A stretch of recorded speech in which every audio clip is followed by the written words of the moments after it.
There comes a moment, quiet, unexpected, when your phone lights up and you see a name you thought you had buried in the past. A name that once made your heart race. And for a second it still does. You feel it, that ripple in your chest, the memories flooding back, the questions rising all at once. Why now? What do they want? Should I answer? For many, this moment is the hardest test of growth. Not because you haven't moved on, but because you've moved far enough to feel the weight of the decision clearly. When the past knocks again, it doesn't come with clarity. It comes with confusion disguised as curiosity. Temptation wrapped in nostalgia. Familiarity masked as fate.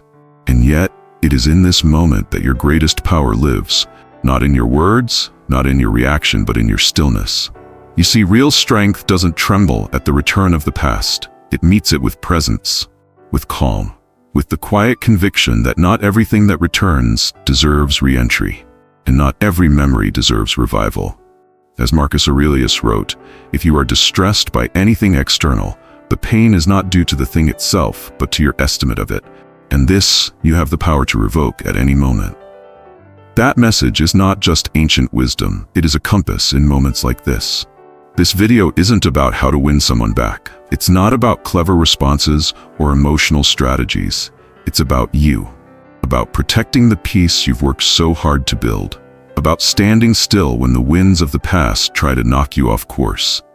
And about remembering that no matter how long you shared your life with someone, you no longer owe them access to your inner world. Especially when you finally made it your sanctuary. If you've been through heartbreak, abandonment, or betrayal, I want you to know this. Your strength is not measured by how fast you reply. It's measured by how deeply you remember who you've become since they left. This is not a moment to panic. It's a moment to pause. Because when the past returns, your silence can speak louder than your emotions ever could. Stay with me. Together, we're going to walk through the 7 most common mistakes people make when the past comes calling, and how you can meet that moment, not with fear or fantasy, but with the steady, grounded clarity of a Stoic heart. The 7 Stoic mistakes to avoid when they return. When someone from your past suddenly reappears, it's easy to fall back into old patterns. But a Stoic does not live in reaction, they live in reflection. The goal isn't to deny your feelings, the goal is to rise above being ruled by them. So let's walk through 7 common missteps, ones even the strongest among us can fall into, and how to avoid them with grace. Mistake 1. Reacting immediately, instead of responding intentionally. The first buzz of the phone, the familiar name, it hits like thunder on a clear day, and suddenly without realizing it, your fingers move faster than your thoughts. You reply out of habit, not clarity. But pause. Marcus Aurelius reminds us, you have power over your mind, not outside events. The message they send may not be in your control, but your response? That's yours entirely. Take 24 hours. Let the dust settle. You don't owe anyone an instant reply, especially not someone who once walked away from your peace. Let time help you decide, not emotion. Mistake 2. Searching for closure in their words. You think, maybe this time I'll finally get the answer I never received. So you engage, you ask, you listen, hoping that an explanation will ease the pain. But closure isn't given, it's chosen. Seneca said, we suffer more often in imagination than in reality. It's not their words that heal you, it's your decision to no longer need them. Write your own ending. Don't hand them the pen. Mistake 3. Falling back into old roles. The sound of their voice, the familiarity, it tricks the brain. You slip back into who you were. The people pleaser, the fixer. The version of yourself who tolerated too much and asked for too little. But remember who you are now. Epictetus said, it's not what happens to you, but how you react to it that matters. You've grown, you've changed. Don't shrink to fit into a version of the past that no longer serves the man you are becoming. Let memory remind you, but not mislead you.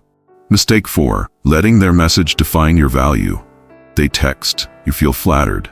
They ghost, you feel forgotten. And suddenly, your worth is bouncing between their actions like a ship in a storm.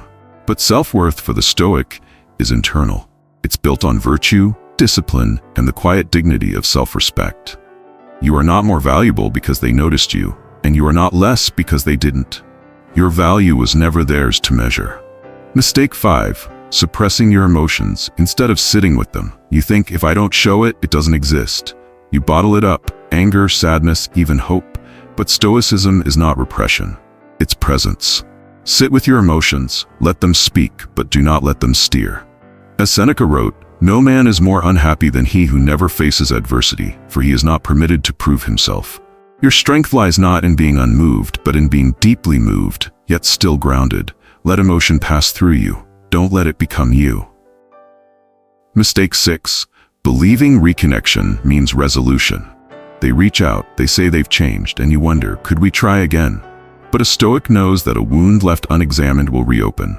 Do not mistake a message for a miracle. If nothing has been healed, then nothing has truly changed.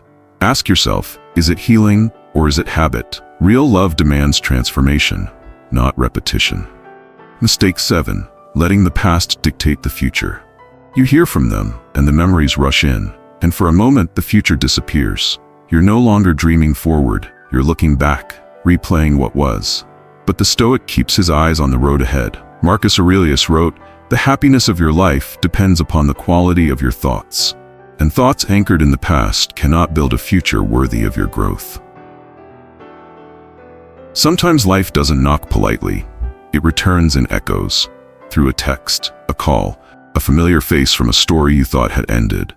And in that moment, you're not just confronted with them, you're confronted with yourself.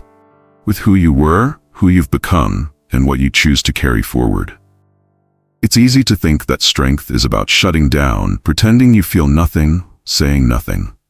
But true Stoic strength is not in avoidance, it's in awareness. It's in feeling everything deeply and still choosing your response with clarity. It's not about being cold, it's about being centered, being rooted. Because let's be honest, when the past reaches out, it rarely brings just a name on a screen. It brings temptation, patterns, the old dance between longing and logic. And yet, you're not here to repeat, you're here to rise. Every step of this journey has reminded you, you are not obligated to pick up what once broke you. You don't owe anyone the version of yourself that tolerated less than you deserved. You've outgrown the need to chase clarity from those who never offered it freely. You've learned that peace isn't something they give, it's something you protect. So when the past knocks again, let your stillness be your answer. Let your boundaries speak louder than your words. Let your growth be the only explanation they'll ever need. And if you do decide to respond, do it not from emotion, but from intention. Do it not to reopen old wounds, but to honor how far you've come. You're no longer reacting to ghosts, you're walking fully awake into a future you've built with your own two hands. This is what Stoicism looks like in modern life. Not ancient robes or distant philosophies, but quiet power, emotional clarity, a deep commitment to self-respect over self-doubt. So here's your reminder, my friend, you've already made it through the hardest parts. Don't turn back just because something familiar knocks on the door. You've earned your peace, now keep it. If this message resonated with you, I want to hear your voice in the comments. Share your story, your strength, your own quiet triumphs. Someone else may need to read what you have to say.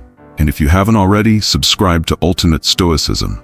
This channel isn't just about philosophy, it's about practical wisdom, real healing, and the kind of inner strength that changes everything.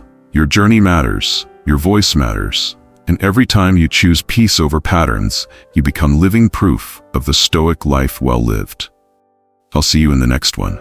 Stay grounded, stay awake, and above all, stay true to your calm.